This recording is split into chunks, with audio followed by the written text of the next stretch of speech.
Baron Whitfield was 42 years old. Ask him to sum up his whole life in one line, and he'd give you this. A quiet man who keeps his word is worth more than a loud man who breaks it. He believed that all the way down. 15 years of marriage had taught him patience. 20 years as chief accountant in the Chicago Loop had taught him precision. And on a gray Tuesday in October, both of those lessons were about to get tested. He never saw it coming. That morning felt ordinary, the kind of ordinary you don't think twice about. Not until later. Not until you're combing back through it, looking for the exact second everything cracked. He'd reviewed 3 quarterly statements before 9, caught a $600 gap in a vendor invoice that 2 junior analysts had missed. Ate lunch at his desk. Half listened to a coworker complain about the Bears.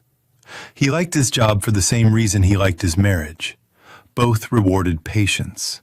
Both punished people who looked away too soon. 20 years he'd built on one simple belief. Pay close enough attention, and nothing important slips past you. He believed that about ledgers. He believed it just as hard about the woman he married. It started with lunch. Just lunch. He left the office early, ducked into RPM Italian on Randolph, ordered his wife's favorite, spicy rigatoni, no garlic bread, extra Parmesan on the side. The hostess knew him by now.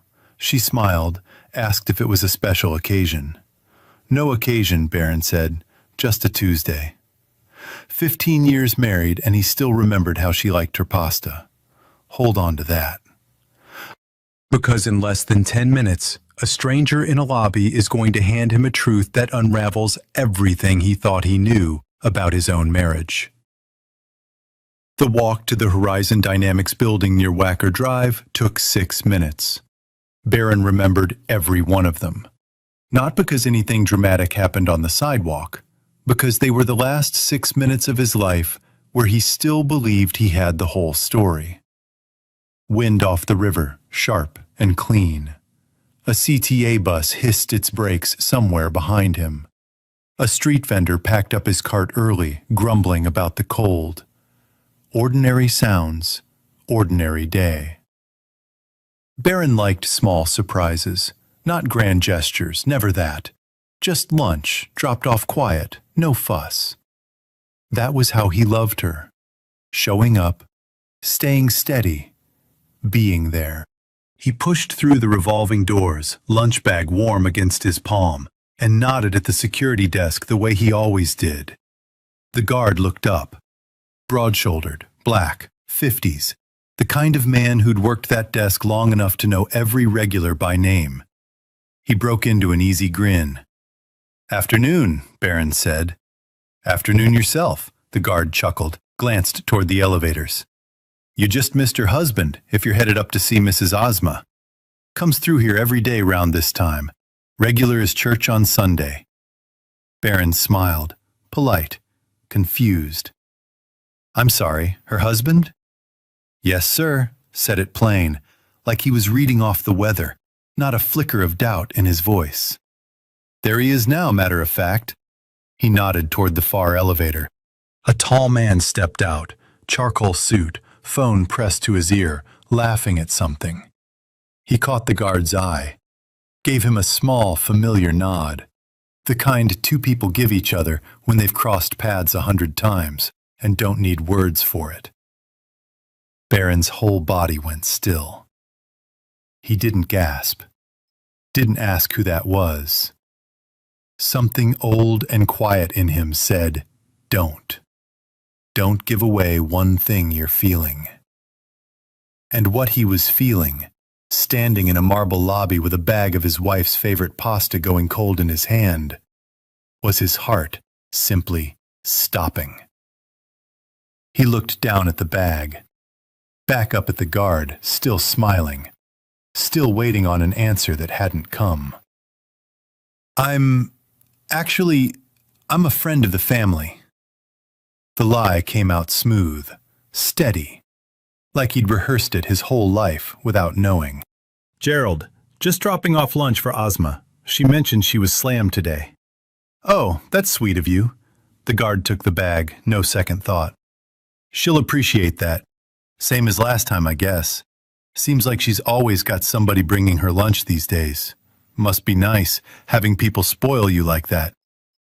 Same as last time. 3 words. That was all it took. Baron's hand stayed out a half-second too long. Empty now. 2 seconds. 3. The whole lobby went quiet around him. The elevator chime. Heels clicking on marble. All of it sinking into a low hum. Not new. Whatever this was, it had a pattern, a routine, a history. He thanked the guard, walked back out into the cold. Somehow made it to his car in the parking structure near Millennium Park without remembering a single step. He sat behind the wheel a long time. Didn't start the engine, just gripped it, knuckles white. Watched his own hands shake for the first time in longer than he could remember. The sky over the loop had gone the color of wet concrete. Heavy, low, waiting on permission. Baron caught his own reflection in the rearview mirror. Barely recognized the stillness in his own eyes. 20 years catching other people's mistakes, and he hadn't caught a single sign of his own marriage coming apart in his hands. 15 years. 15 years believing he knew the shape of his own life. What Baron didn't know, couldn't have known, sitting in that quiet garage with his heart hammering his ribs, was that in the next 48 hours he'd uncover a betrayal 3 years in the hiding. It had a name, a face, and a key that fit a door he never knew existed. If you've ever had that moment, one sentence from a stranger that changes everything, stay with me. Baron's story is only just beginning. That night, the house in Oak Park sat quiet, the way it always did. Porch swing creaking faint in the wind. A sound it had made so long, Baron used to joke it got left on by mistake from the Eisenhower administration. Asma slept sound beside him, untroubled, breathing slow and even, like a woman with nothing on her conscience. Baron lay awake past 1 in the morning, stared at the ceiling, replayed that one word over and over. Husband. Said so plain, so casual, like it was nothing at all. When he was sure she wouldn't stir, he slipped out of bed. Her home office sat at the end of the hall, door always half open, never locked. Why would it need to be? 15 years of trust doesn't ask for locks. He sat at her desk, opened the laptop. The password prompt blinked at him in the dark. Their wedding date. He typed it without thinking. First try. His hand stayed steady, which surprised him. He braced for the shaking from the car. But something in him had already shifted. Heartbreak into something colder, something more deliberate, evidence gathering. The same instinct that made him good at his job. Find the discrepancy, follow the number. Don't stop till the ledger balances. He opened her calendar. Mostly ordinary. Board meetings, quarterly reviews, dinner with the Hendersons. Then, buried 3 years back in a folder he almost scrolled past, something strange. X. Private dinner. Do not move. He clicked it. One line written in Ozma's own clipped hand. Baron won't ask because he trusts me when I say I'm working late. He read it twice. A third time. Like rereading it might change the words. It didn't. 3 years. Not 3 weeks. Not a slip in a weak moment. 3 years of careful, deliberate hiding, written down like a business memo. He closed the laptop gentle, the way you close something you don't want to wake up. Sat in the dark a long while, listening to his own breath.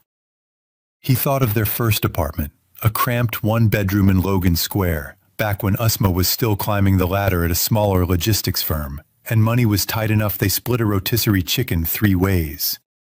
She used to leave notes on the bathroom mirror in dry erase marker. Proud of you on the mornings he had a big presentation. Come straight home on the nights she missed him. He hadn't thought of those notes in years. He thought about them now, sitting in the dark of her office, wondering exactly when they stopped, wondering if he'd just failed to notice. Next morning, after Asma left for work, he went to her jewelry drawer, told himself he didn't know what he was looking for. That wasn't true. He found it tucked under a velvet ring box. A single brass key, unmarked, attached to a worn gym access card, faded so bad he could barely read the logo. Not new. Carried a long time. He drove to River North that afternoon. The key sat on the passenger seat like it might burn through the upholstery. Apartment 214 wasn't hard to find. The key turned smooth in the lock, like it had turned there 100 times before. Not a hideout. That hit him first. A home. Furnished. Lived in. A throw blanket folded over the couch the way Asma always folded blankets, corner to corner. Never tossed. On the counter, a small ceramic bowl, the kind people drop change and grocery lists in. Inside, a folded list in her handwriting, dated barely a week back. Milk, coffee filters, Xavier's blood pressure medication. That ordinariness hit him harder than the photographs would. This wasn't stolen weekends. Somebody had been buying groceries here. On the wall, framed photos. Asma laughing on a beach he recognized as Oak Street. Asma and Xavier at Starved Rock, his arm round her waist, her head tipped back in a laugh he hadn't heard pointed at him in years. In every photo, her wedding ring was missing. Then he saw the necklace. One photo, a summer or two back, Asma wearing a delicate gold chain, small sapphire pendant. His stomach dropped. He'd given her that necklace for their 12th anniversary. Stood in a jewelry store on Michigan Avenue, asked the saleswoman 3 times if it was elegant enough.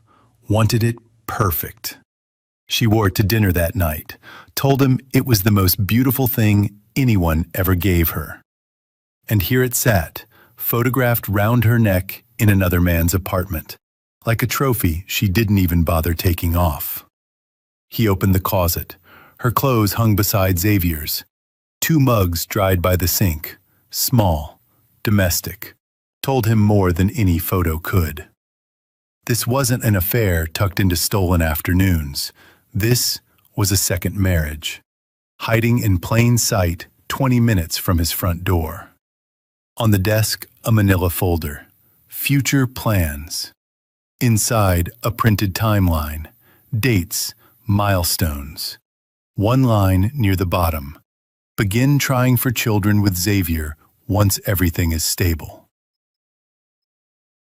Barron sat down hard on the edge of a bed that wasn't his. He pulled up the banking app, hands finally starting to shake. Searched the joint account. A recurring transfer, labeled family support, going out every month for over 2 years. He'd always figured it went to Asma's elderly aunt in Memphis. It didn't. A woman in Atlanta. Xavier's mother. He sank to the floor, back against the bed frame, phone gripped so tight his knuckles ached. That's when it rang. Keisha. "Brother." His sister's voice came strange, careful, like she was picking her way across ice. "There's something I've wanted to tell you, for a long time.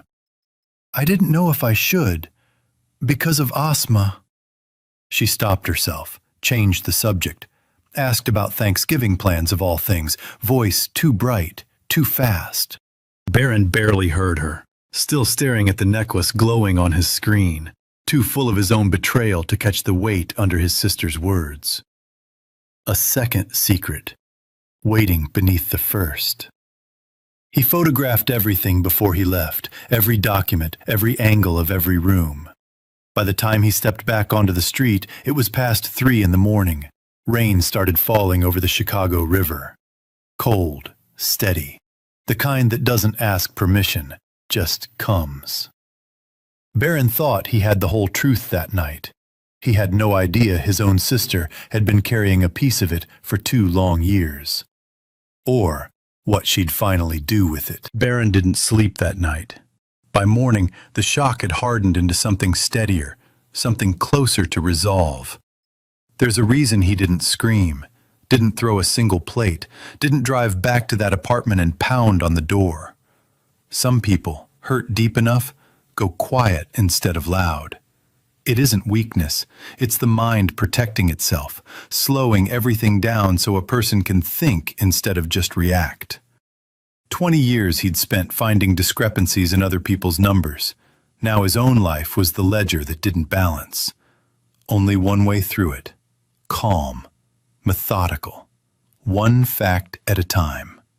He called Richard Morrison first thing, before the coffee even finished brewing. Richard, 68, chairman of the board at Horizon Dynamics. Not a man Baron called casually.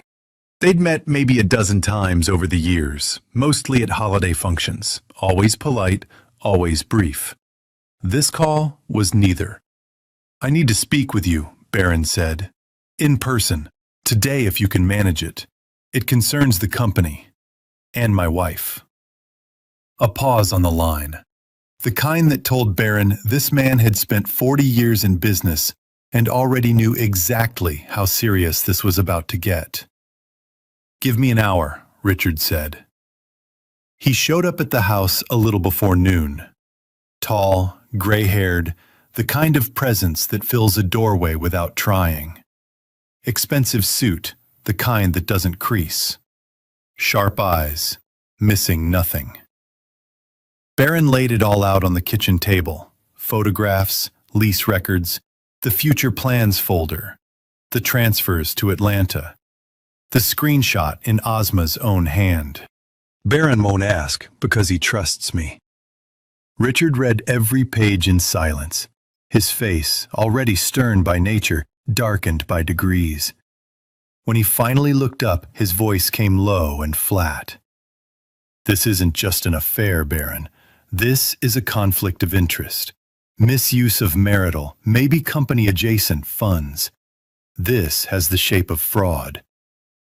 "I know," Baron said, quiet. Richard set the folder down, rubbed his jaw the way a man does when he's recalculating something he thought he'd already settled.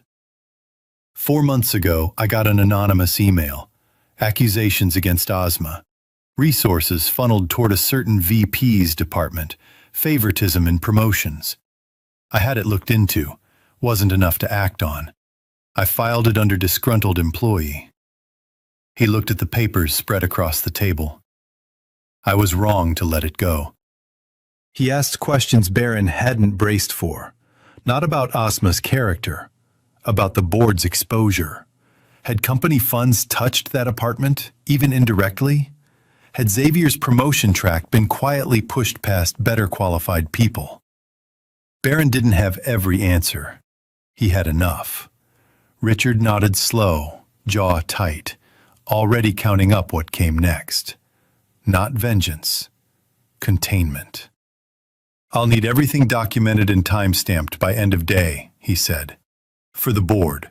For you too, frankly. People like this don't go quiet. You'll want the paper trail airtight before she finds a lawyer who knows how to look for gaps." It's a familiar mistake, isn't it? A vague warning rarely feels urgent until it's standing in your kitchen with proof in hand. Most of us have lived some version of that. A friend's small comment we brushed past. A feeling we explained away because believing it would have cost too much. Richard wasn't a careless man. He was just a man who, like most people, needed the picture undeniable before he let himself see it clear. Ozma came home early that afternoon, heels striking the hardwood fast and sharp, the rhythm of a woman who already knew something had gone badly wrong. "You called Richard?" Her voice cracked through the hallway before she even set down her bag. "Are you trying to destroy my career? My entire career, Baron? Over what? A misunderstanding?" Baron didn't raise his voice. Never did. He just unlocked his phone, turned the screen toward her. No explanation, No build-up, just the truth, sitting there in pixels and timestamps. He watched something happen to his wife's face he'd never once seen in 15 years. The practiced composure of a woman who ran boardrooms for a living. It just gave out. Jaw tightened. Color left her cheeks in stages, like a tide pulling back. Her hand found the counter edge and gripped it, knuckles white. Same way his own hands gripped the wheel 2 nights before, in a different room, over the same secret. She didn't ask what she was looking at. She already knew. She sat down slow at the kitchen table, the same table where, 6 hours earlier, her husband laid out this same proof for the chairman of her own company. "I'll end it," she said, voice gone small. "Baron, I'll end things with Xavier. We can go to counseling. We can fix this. 15 years. You don't just throw away 15 years. Baron said nothing. Let the silence sit there, heavy and complete. "Please." She reached for his hand across the table. "You can't do this to me. Not after everything I did to hide it." She stopped. The words hung a beat too long before she heard herself, before her own face caught up with what she'd just said out loud. Her hand froze halfway across the table, fingers curling slightly, like she could pull the sentence back into her mouth. Everything I did to hide it. Not everything that happened, not my mistake. Everything I did to hide it. Present tense, deliberate, ongoing. 3 years of careful concealment confirmed in 5 careless words. Worth sitting with that a second. It tells you something true about deception. Keeping a secret that big, that long, isn't one lie. It's hundreds of small ones, stacked careful on top of each other, rehearsed so many times they start to feel almost natural. But no performance holds forever under enough pressure. The mind gets tired managing 2 stories at once, and somewhere in that exhaustion, the truth finds a crack to slip through. Asma didn't mean to say it. That's exactly why it mattered. Baron looked at his wife. Really looked. Maybe for the first time in a long while. Felt the last soft place in him close over. Quiet. Complete. A door settling shut under its own weight. "It's too late," he said. Calm. Almost gentle. "You killed this marriage the day you took the key to that apartment in River North. Everything since has just been you managing the cover story." Her face crumpled. She reached for him again. He was already standing, already lifting his keys off the hook by the door. The same hook they'd hung on every day for 15 years, holding the keys to a life that didn't exist anymore. She called after him from the kitchen chair, voice breaking apart into something raw and frightened. Nothing like the polished CEO who ran board meetings with absolute command. Baron didn't turn around. He walked past the porch swing, still creaking in the October wind. Got in his car, didn't look back once. Drove without a destination, just drove. Past Millennium Park, along the lake, gray water churning under a gray sky. Until the city lights blurred into something he couldn't focus on through the rain on the windshield. Red light near North Avenue.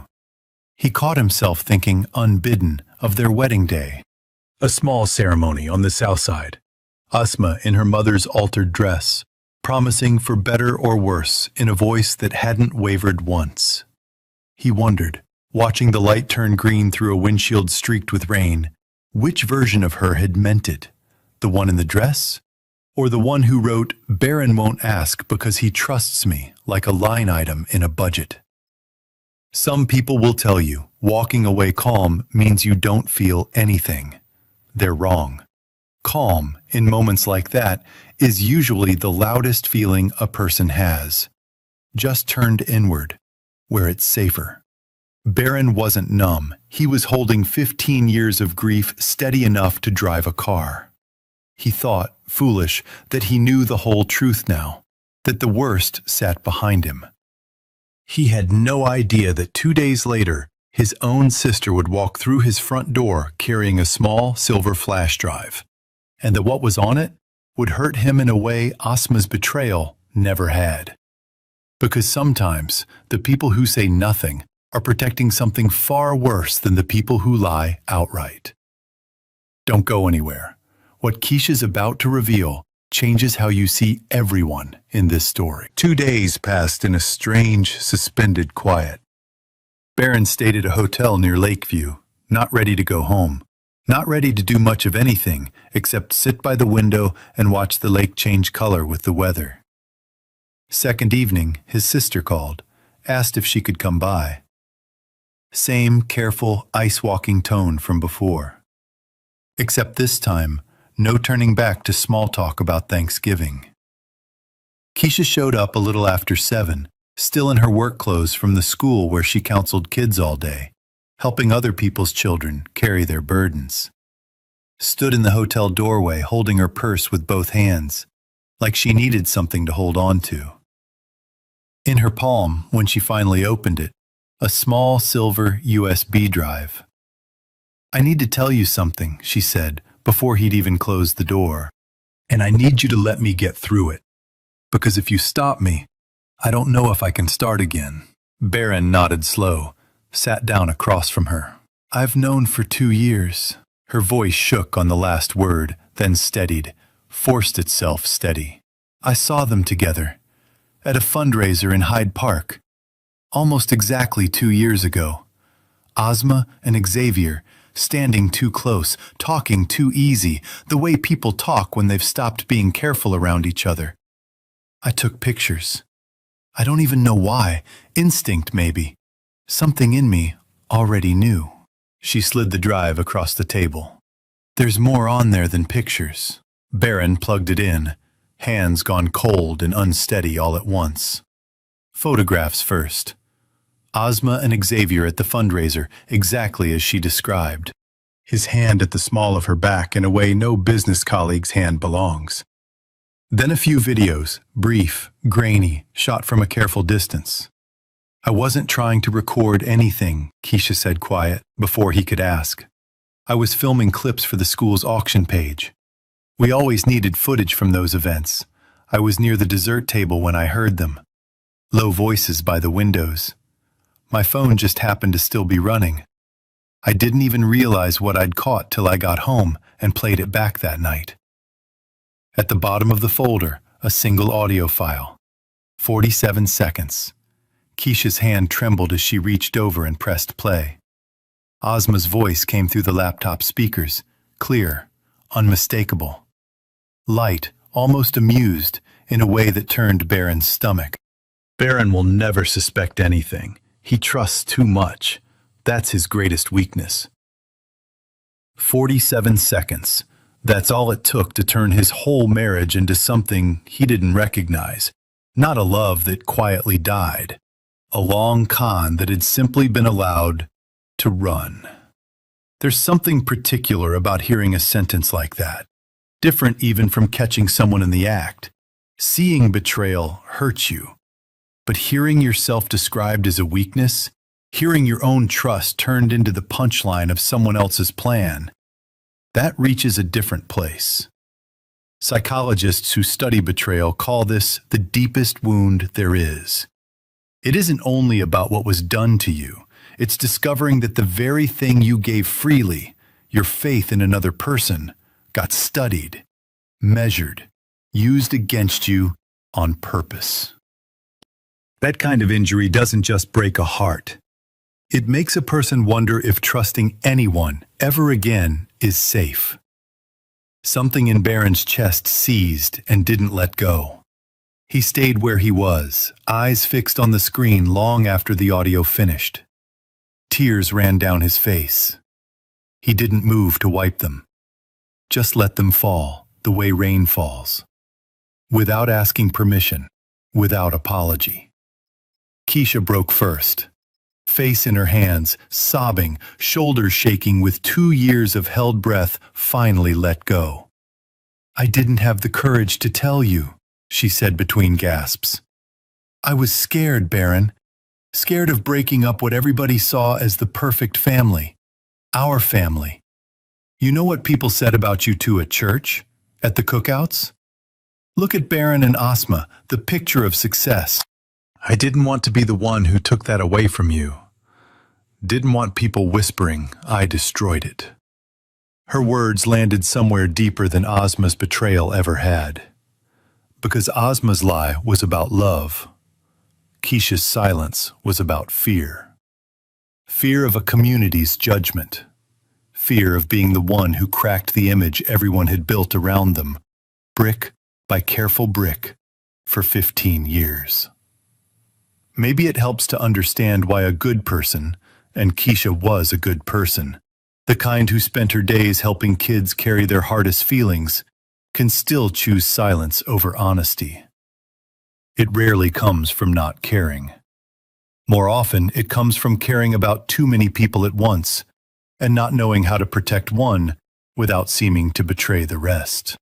When a family spent years getting praised for looking a certain way, telling the truth starts to feel like its own kind of disloyalty. Even when staying quiet is the thing doing the real damage. Fear dressed up as loyalty looks almost exactly like the real thing, right up until the moment it breaks something it was supposed to protect. And in protecting that image, she'd let her own brother walk blind through 2 more years of a marriage that wasn't real. Baron stood up slow. Keisha flinched for a second, like she expected him to walk out the way he'd walked out on Asma. Instead, he crossed the small distance and pulled his sister into his arms. Neither said anything for a long while. Just stood there, 2 grown siblings holding on to each other in a hotel room over Lake Michigan, crying together for the first time since they were kids. Since long before either of them learned what it cost to keep a family's image polished and whole. Later, when the worst of the crying passed, Baron asked the question sitting underneath everything else. Why now? Why not before? Why not after the anniversary dinners and the barbecues where he'd toasted his own marriage in front of people who already knew the truth? Keisha wiped her face with the back of her hand. Because when you called Richard, I knew the image was already gone. I'd spent 2 years protecting something that had already broken. All I was protecting anymore was my own silence. The most honest thing anyone had said to him in 3 years. There's a kind of relief that only comes from finally saying the thing you've been carrying alone. It doesn't undo the years of holding it in. But it does something almost as important. It gives 2 people permission to grieve the same loss together instead of separately, instead of alone. That's often where real healing quietly starts. Not in the moment the truth comes out. In the moment someone else chooses to stay in the room with you after it does. Next morning, Baron drove to the Cook County Courthouse and filed for divorce. Illinois didn't ask him to prove what Asma had done to end the marriage, only that it was beyond repair, which by then was the simplest true thing he'd said in days. But the documents he'd gathered would matter for what came next. Under Illinois law, a spouse who spends shared money supporting an affair can be made to account for it when everything gets divided. With the transfers, the lease, the calendar entry, all time-stamped, there'd be no room for Asma to argue otherwise. Within the week, the Horizon Dynamics board, armed with everything Baron and Richard compiled, voted to remove Asma as CEO. Xavier was terminated the same afternoon, his office cleared under the watch of 2 security guards he used to joke with easy in the lobby. Richard handled the public statement himself. Careful, measured, cited leadership changes without naming specifics, protecting the stock price more than anyone's reputation. Exactly the way Baron expected. Privately, before the announcement went out, he called just to say one thing. You did the right thing. Most people in your position would have stayed quiet for the comfort of it. Richard later learned, almost as a footnote, that the anonymous email 4 months back came from a mid-level analyst in finance, someone who'd noticed irregular expense routing tied to Xavier's team, but didn't have enough evidence or courage to put a name to the complaint. Small, almost unremarkable in the end, except for what it confirmed. Baron hadn't been the only one paying attention.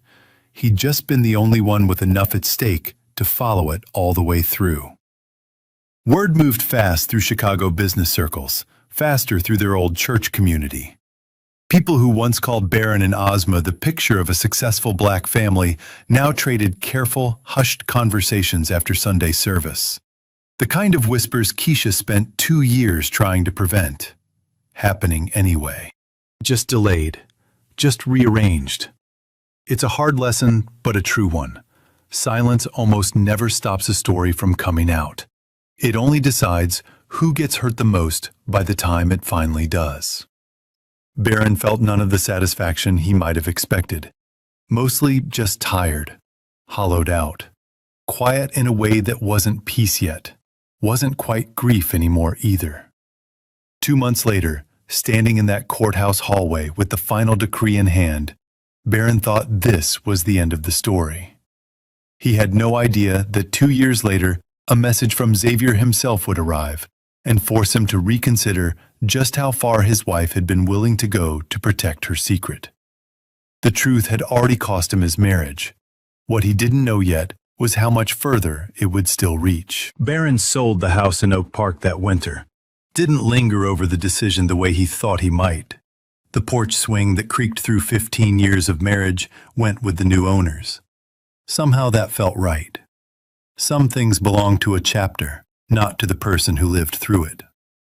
He found a smaller condo in Lakeview, close enough to the water he could hear the gulls mornings and watch the lake shift through every shade of gray Chicago had to offer. Started seeing a therapist that January. A black woman with kind eyes and a steady, unhurried way of letting silence do its work in the room. He didn't talk much early on. Mostly just sat. Let himself feel things he'd been too busy gathering evidence to feel. One session in February, she asked him a question that stuck for weeks. Not what he'd lost. What he'd been so afraid of losing that he stopped noticing the marriage slipping away in the first place. He didn't have an answer that day. Thought about it on the drive home. In the shower. Lying awake at 2 a.m. the way he used to, when the only thing keeping him up was suspicion. The answer, when it finally came, surprised him. He'd been afraid of being wrong about something he'd built his whole identity on being right about. 2 years passed that way. Slow, honest. No rush toward healing, because Baron learned the hard way that rushing toward anything, trust, love, certainty, was how a person ended up blindsided in a marble lobby with a bag of cold pasta in his hand. Then, one ordinary Tuesday evening, a message arrived from Xavier. Baron almost didn't open it. Stared at the name on his screen a long moment, debating. In the end, curiosity won out over avoidance. Long, rambling message. The kind a man writes when he's easing his own conscience more than reaching anyone else. Xavier wrote about regret. About how things fell apart with Ozma not long after the scandal. How the relationship hadn't survived the loss of her position, her money, her polish. Then, almost as an afterthought, buried in a paragraph about nothing in particular, a line that stopped Baron cold all over again.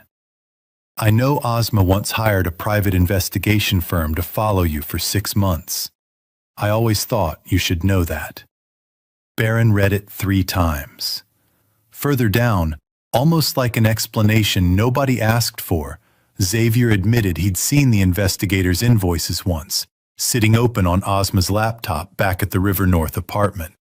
Back when he still mistook her thoroughness for devotion instead of control.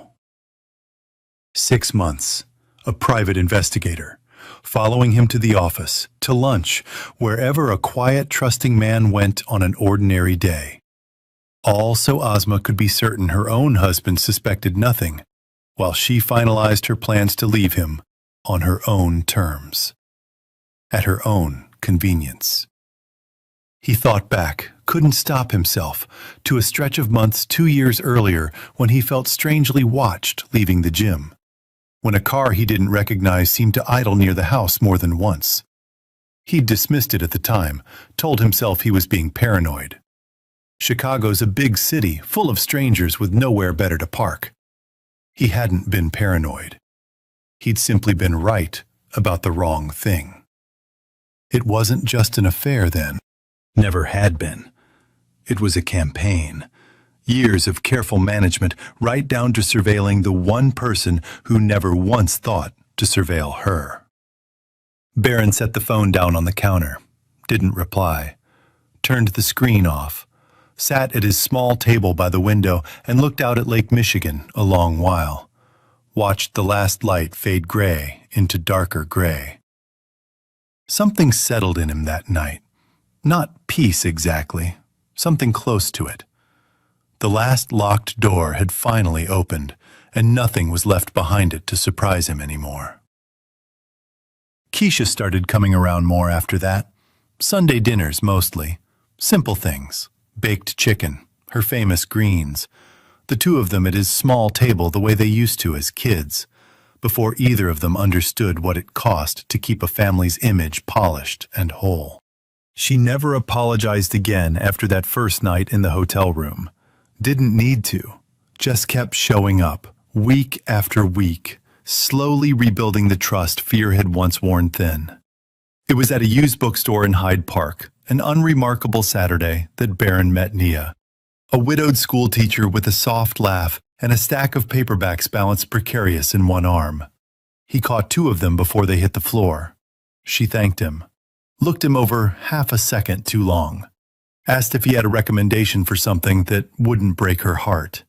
He told her he wasn't sure he was the right person to ask. She laughed at that, really laughed, easy and unguarded. Told him that was probably the most honest answer anyone had ever given her in a bookstore. They didn't rush anything. No grand declarations, no whirlwind. Just coffee every now and then. A walk along the lakefront when the weather allowed it. Slow, steady, the way Barron always knew how to be. One Saturday morning, sitting on his balcony with the lake stretched gray and quiet before him, his phone buzzed. Nia. Something about brunch. Nothing urgent, nothing dramatic, just two people making easy plans. He smiled at the screen. Not the smile of a man who'd won something. The smile of a man who'd simply, finally, let something go. A few weeks later, he ran into Ozma at a Whole Foods on the north side, both reaching for the same display of produce before either noticed the other. She looked thinner than he remembered, tired in a way polish couldn't quite cover anymore. The powerful CEO who once commanded boardrooms, now standing in a grocery aisle looking unsure of herself for maybe the first time in years. Barron gave her a small, simple nod. No words, no anger left to spend. He turned and walked away, cartwheels squeaking soft against the linoleum. Didn't look back. Ozma stood there a long moment, watching him go, looking very much like a woman who'd finally understood, far too late, exactly what she'd traded away. Barron believed he'd already learned everything this betrayal had to teach him. He hadn't yet realized the most important lesson was waiting for him, quiet, on his own balcony. Barron never stood in front of a mirror and declared himself completely healed. Life doesn't usually hand a person a moment that neat, that final. Healing, he came to learn, was quieter than that. Less a finish line, more a long, steady walk you only notice you've taken once you turn around and see how far back the beginning is. He didn't forgive Ozma, not in any official, spoken-aloud way, but he didn't carry hatred for her either, not anymore. Somewhere along the last 2 years, hatred had just gotten too heavy a thing to keep holding.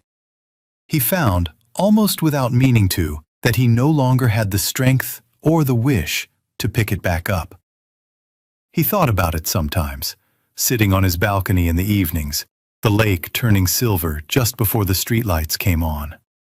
The truth hurts, he told himself once. The thought arriving simple and clear, like something he'd always known but never quite said out loud. But it set me free. He thought about his sister, too, the years she'd spent silent, not out of cruelty, out of fear. Fear of cracking the polished image other people built around their family, brick by careful brick, at every church potluck, every proud conversation among friends. He understood that fear now, even if it cost him dearly. Understanding it didn't erase the hurt, but it made room for something gentler to grow up alongside it.